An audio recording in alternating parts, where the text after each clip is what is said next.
grant of the protective custody to Mr. Sumbero. There was a request, of course through you, that Mr. Sumbero be placed under NBI's protective custody. And it was on the very same day also that there was this conversation between and among the BI Associate Commissioners, nung una si Mr. Robles pa lang, with General Calima and then Commissioner Morente. Yun nga yung supposed confrontation. That's why General Calima felt constrained or compelled to call Mon Tulfo. Alin po ang nauna? Yung pag-surrender o yung pagpunta sa NBI to be placed under preventive custody o yung pag-usap niyo po via speakerphone? Even before I turned over Wally Sumbero to the NBI, I had a talk with him, a brief talk with him at my office. And then when he was already at the... When was this, sir? When was this? In the afternoon. I do not recall the date now, the exact date. But that was before December 8. Yes. A few days before December 8?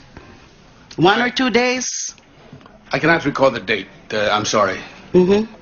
But I did...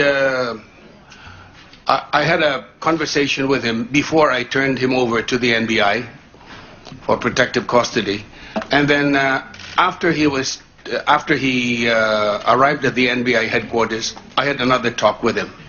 And then I remember calling General Calima to verify Sumbero's statement about the extortion.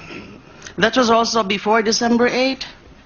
I don't recall the... You also don't recall, but it has to be before December 8 or on December 8 itself. It cannot be after December 8, correct? I do not recall the exact date, I'm sorry. I don't remember dates, but I remember what I did. There are insinuations coming from both former associate commissioners that General Calima,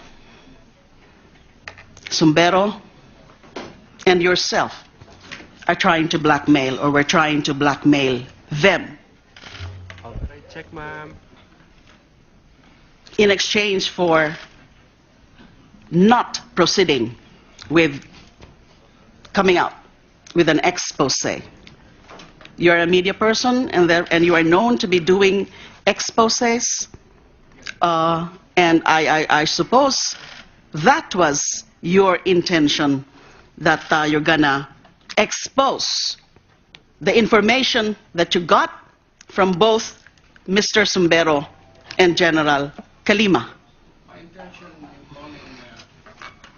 My intention in calling General Calima was to make verification on the statements of Wally Sumbero to me that there was extortion that happened. So it was first Sumbero who told you about the extortion activities of these two associate commissioners? Yes, Your Honor. And you called General Calima to verify? Yes, Your Honor. And during that confrontation, General Calima was there, a commissioner was there, and the associate commissioner was there. It was sort of corroborative, further corroborative? I didn't know that they were there. I didn't know that. I thought I was just talking to General Calima. When he called you on December 8? Correct? What I know is that I called him twice. First to verify, and then second to ask him why he didn't arrest on the spot the two BI commissioners after they received the 50 million pesos. After they received. So on Yes. December 8, you didn't know that when General Calima was talking to you via speakerphone? I didn't know. I had no You idea. did not know that you are being talked to via speakerphone. I did. And you didn't know that in that very moment, Commissioner Morente was there, and so was Attorney Robles. I had no idea. You had no idea. So what exactly did you tell each other? I told, first I told General Calima, I congratulated General Calima over the expose or the discovery of the extortion. And the second conversation to We're still talking about December 8th, Mr. Tulfo. I cannot recall the exact date, Your Honor, Mm-hmm. but I remember calling General Kalima on the same date.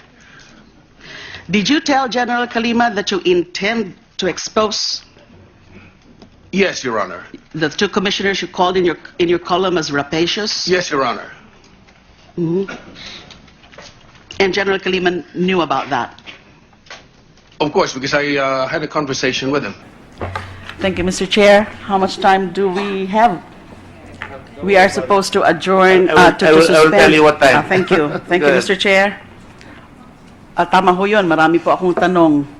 So, I'll just maximize until when we need to stop. Opo. Attorney, Actually have more than 25 minutes unless somebody comes out. So go ahead. thank you, Make Mr. our Chair. day. Attorney Argusino, I respect your feelings and emotions because I know exactly what it feels to be falsely charged. But I don't think I can commiserate with you now dahil hindi pa ho ako kumbinsido na inosente kayo sa usapin na to.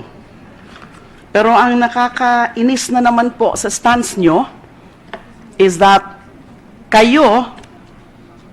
kayong dalawa ni Attorney Robles, you were caught red-handed, so to speak, and then meron sinasabi ka po kanina na at least ngayon kami nagbibuild ng case against Mr. Lam, Jack Lam, dahil yung previous administration, hindi ho ginawa yan. Pwede ho ba iwasan natin yan na binabaliktad nyo palagi ang mga kwento nyo? Wag po kayong gaya-gaya sa dati nyong boss na banat, bawi, na hindi muna sigurado sa mga Are you talking sinasabi. about President Trump? No, sir. Who are you talking about? I'm referring to the Secretary of Justice. Ah, okay. That's their former boss. Babaliktarin nyo yung kwento sa bilibid drug trade. Ako yung nag-raid, binaliktad. Ito na naman, kayo yung nahuli. And then isisisi nyo sa previous administration. And when you talk about previous administration, you are certainly also, I think, implying that the former Secretary of Justice is somewhat remiss. But I'm not gonna belabor on that because of the lack of time.